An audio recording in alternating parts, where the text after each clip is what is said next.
వాళ్ళు ఇచ్చాట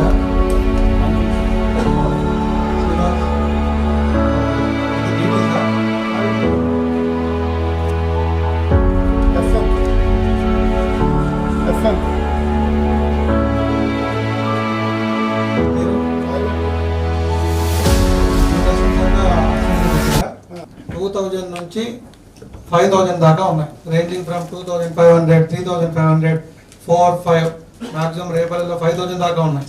what is that? Put together ETPPS and postal ballot రెండు కలిపి.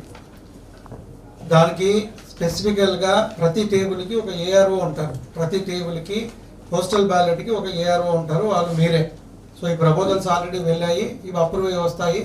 Before that you should be ready with all aspects of postal ballot. So ఎందుకు ఈరోజు training పెట్టామో తెలుసా? యూనిఫామ్గా అన్ని హాల్స్లో ఒకే విధమైన ప్రొసీజర్ రూల్స్ ఫాలో కావాలి. అర్థమైందండి?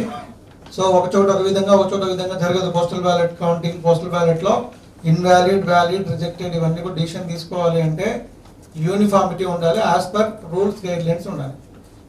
ఐ హోప్ జేసీ గారు మీకు అందరికీ ఏది వ్యాలిడ్, ఏది ఇన్వాలిడ్, ఏది రిజెక్టెడ్ అనేది క్లియర్గా చెప్పుకుంటారు అనుకుంటున్నాను. ఓకే, సో ఇది ఎక్కడైనా డీవియేట్ అయినా, ఎక్కడైనా ప్రొసీజర్ ల్యాబ్స్ ఉన్నా మళ్ళీ ఎలాగో ఆర్ఓ రీవెరిఫై చేస్తారంతా కూడా. 16 మంది ఏఆర్ఓలు పోస్టల్ బ్యాలెట్ టేబుల్ మీద ఉన్న వాళ్ళు, అసెంబ్లీలో ఉన్నటువంటి పోస్టల్ బ్యాలెట్స్ ఏఆర్ఓస్ ఈజీగా అర్థమవుతుంది. So very good.